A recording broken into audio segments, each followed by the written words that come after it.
SONY remains committed to diverse and resilient live service games, including forthcoming marathon and fair games. Are we sure it's fair? Despite high-profile failures. Live and let live. Yet they're going to die. Funny how that works.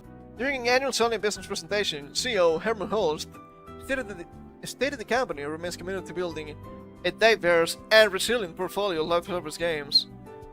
Once again, live service games, a melody to the hobby, which includes new release marathon and fair games. I think I've seen a little bit about marathon. People are calling it Concord 2, so you know it's gonna be good. That's right. As despite high-profile live service failures, in addition to controversy with these two forthcoming games, thing is, they know they can make a huge amount of money if these live service games are successful, but they're failing to understand that these games are not going to be successful, no matter how much they try. The time of live service is coming to an end, I feel. I don't know what the new age is. AA, indies, people keep saying that, but I'm not so sure. Holst stated that Sony is building on the successes of games such as Helldivers 2 and Destiny 2 for future projects. Was Destiny 2 actually successful? I don't know too much about that game. We look forward to showcasing our progress with Marathon, a game that has no shortage of controversy recently. Helldivers 2, the large jewel in Sony's live service crown, was having resounding critical and commercial success with Holst, who highlighted both its ability to retain a passionate community and win industry awards. Guys, are you forgetting that Helldivers 2 had several big controversies in and out of the game? It was not only the PSN account requirement, which was a problem. You also had was the community managers, Discord mods, I'm not quite sure, I don't remember, being extremely strange and ideologically driven. You also had the debacle of, yeah, we are manipulating our players to be fascists. There's such extreme things to say. And then you stuff with the Super Earth series missions, where it doesn't matter if you win or fail, the result is all the same. Yeah, I'd be cautious mentioning Helldivers 2. I guess it was a financial success, at least. Holst called Marathon not even bald. More like bald. Other compliments were offered to Bungie's upcoming extraction shooter. Yet another extraction shooter, man? Aren't you bored of this? The companion's line noted strong early engagement as his prime achievement so far. What kind of engagement though? If it's negative, I don't think that will help you.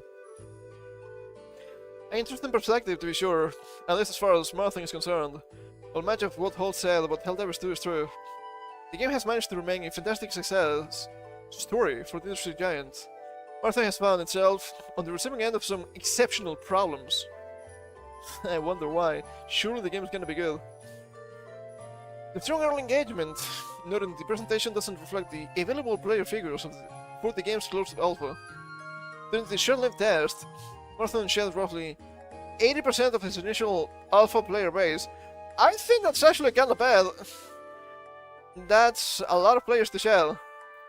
As for engagement via discussion, Marathon's many problems dominate the conversation, such as its lack 3-player format and lack of feasible solo mode, repetitive nature, lack of crucial extraction shooter features, such as proximity voice, and more. Okay. You can make successful live service games, I must say the live action again, yet you're missing basic mechanics and basic features. How do you expect this to be successful? No, people are gonna hear this now because it's obviously a half a game. Because it's missing important stuff. How is this so difficult to understand? I would never understand. But the biggest merits of Marathon was its aesthetic. We soon saw to art plagiarism scandal. I remember reading about that. We didn't cover this in our stream, but I do remember reading about this. Bungie admitted to the use of external art in the game's development process, eliminating a former employee and committing to a full audit of in-game assets in order to remove any stolen work. People were running like a coping campaign saying, Well, it's just that it's not gonna be a big deal at the end of the day. They're just trying to attack the game because it's so fantastic. No, it's just that the problems keep piling up. That's probably bad for a game that's not out yet. And it's also live service. I didn't say live action this time, I knew. This situation will probably send morale and Bungie into free fall. Then we have Fair Games, which hasn't been shown off much since its initial reveal. A cooperative haste game, it was recently delayed to studio founder Jade Raymond, departing for greener pastures.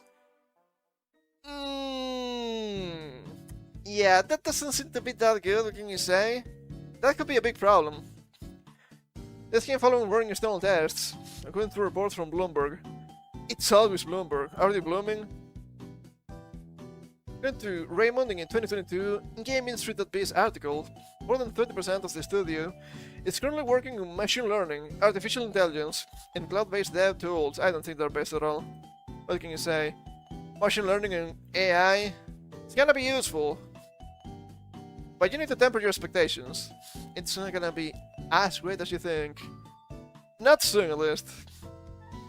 Technology has proven divisive in recent years, to say the least.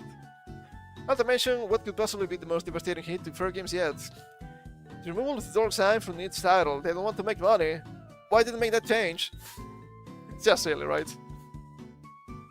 It's clear that, despite the uncertainty surrounding Sony's upcoming live service releases, the company wishes to remain entrenched in this space, or at the very least, to appear confident in its continued presence in the world of live service. It's worth noting the full record of Sony's venture into live service, which includes the legendary Blunder Concord. Oh, that was so good though. A cancelled live service God of War project. The Last of Us Online, which didn't actually release, it was also cancelled.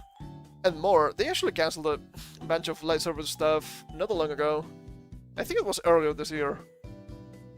Sony, which initially wanted to release 12 live service games by March 2026, has cut that figure down to 6.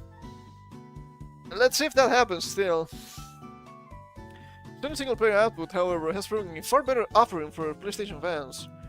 Early in this presentation, Holtz highlighted releases such as Astrobot, God of War Ragnarok, I don't think it was that good of a game, and Marvel's Spider-Man 2, which also had a lot of trouble with, dare I say, ideology.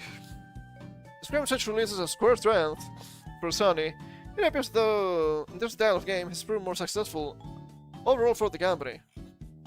But this is really strange. They're obviously trying to come here, oh, just for the money. But it's not gonna work. It's once again, this company is being so extremely greedy. And sure, you want to make the most amount of profit, but at the same time, I have to tell you this. You still need to make a good product first for that to happen. And it's clear, this is not the way to go. So... yeah, I don't know how to tell you this. If you have success with single-player games, you should keep going with single-player games. You should stop trying to push the live service games, because it's not gonna work. You should keep trying, demand the players just to buy the remakes, remasters and whatnot, so that you can actually make new and exciting APs. Let's see if that works.